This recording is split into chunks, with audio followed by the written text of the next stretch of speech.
Ooh, he's got 2 core skills on the right side. Scar of Misfortune. Basic attacks target the first enemy in the first row, dealing 100% of attack as damage and inflicting Scar Mark for 2 turns.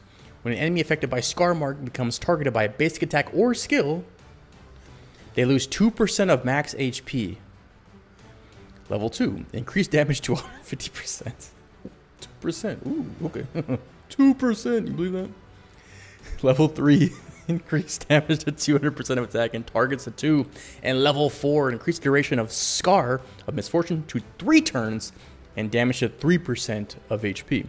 Unlock condition 9, legendary red relics. Okay. His next core skill being Ravenous Pack.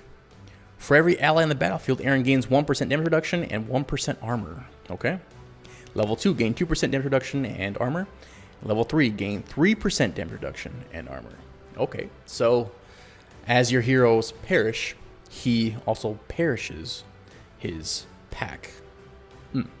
So pretty much at the start of battle, he gains 15% damage reduction and armor. Oh, okay, that's pretty cool because 5 allies. Yeah, okay. So moving on to his basic, we have his Mesmer Talon. Mesmer Talon. Attack all enemies. Ooh, he attacks all enemies. I like that. Hashtag assaults. Attack all enemies, dealing 250% of attack as damage. Level 2, increased damage to 300% of attack. Level 3, increased damage to 350% of attack. Okay. Moving on to Lupin Nature. Increase Aaron's damage to enemies in the front row by 20%. Level 2, increased damage boost to 30%. Level 3, convert 10% of damage dealt into a shield.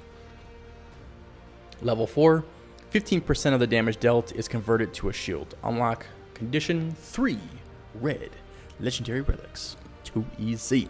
Okay, so with that being said, moving on to the good old awakening skill we have is Battle Roar.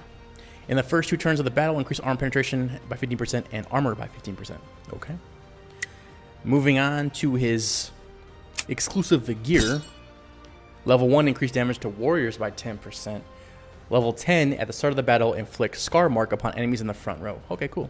And level 20, increase damage to warriors by 20%. And level 30, for every ally hero on the battlefield, an ally gains 1% damage reduction and 1% armor.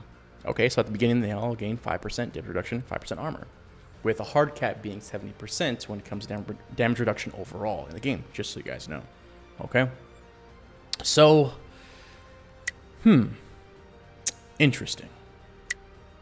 When it comes to ruins, I'm going to have to go with attack.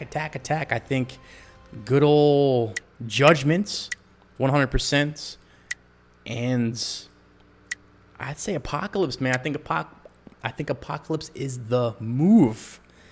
I don't see him being a super defensive hero. You could make the argument for Banshee and HP, or you could mix them together, go with attack and Banshee. That'd be kind of gross. That'd actually be really gross. Yeah. Or you could just go straight attack, and go with Judgments, Annihilation, and then Sin. Yes, I think that'd probably be the perfect combo for him if you create an offensive version of him. I really don't see a good, strong defensive version of him, so I would probably focus more on the offensive side of him. Okay. Moving on to talents. Let's see. You already know Precision Strike, Shadow Assault for offensive, defensive, Esper Shield. This probably won't change. I don't think I'll ever talk about Battle Knowledge or this one. I don't think so. Mythic Talent, I'm going to have to go with either Weak Point, Giant Killer, or Fatal Blow. When it comes to offensive, defensive, I would go with Selfless Protection, but we're focusing on offensive mainly with him, so I would probably slap on Fatal Blow. Or Weak Point if they have armor, okay? Moving on to Transcendent Talents, Wrathful Curse. Why not? If you have a high attack, you might as well slap on the Wrathful Curse. Ghost Curse. And then finally, Eternal Talents. I would probably just go with Rap Circulation. I think that'd be his best. Or you could argue Violent Smash, one of those two. Soul Gaze, 5 turns up to 50%. he's not that good of a hero. He's probably going to get waxed in like the second or third round, depending on who you go against. So, like I said, Rapid Circulation and Violent Smash. And if he's defensive, Rampart, which I don't see him being a defensive hero that's actually good. Okay, moving on to the artifact list. Esper-wise, I'm going to have to go with Shiny Amulet, hands down. Like, I feel like the Shiny Amulet is just slept on.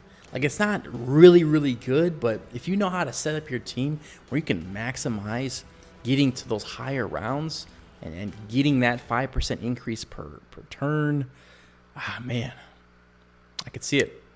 And then moving on to Holy Praise, 100% Sacred Splendor for the attack, but it's like your last resort. I highly doubt you'll have Sacred Splendor lying around for your Team 3 or Team 4, you know, for the werewolf. But, yeah, okay. And then when it comes to Abyss items,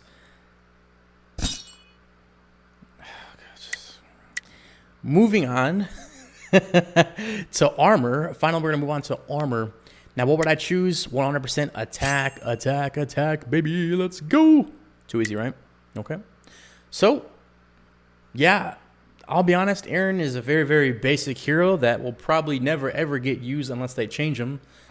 Yep, you heard that correctly. He's just not a good hero. He's just one of those heroes that will probably never get used when it comes to maybe Team 6, Team 7, but there's only 3 teams in the Crucible, so he won't even make tryouts. He won't even make speculation. So I think at this point, when it comes to Aaron, he needs change. I think the devs need to go back in there and change some stuff around because he is 100% pointless. Like, yeah, you could shape a team around him, but just he probably will be one of the last heroes you ever build unless the game just keeps giving you Aaron in the summoning hole.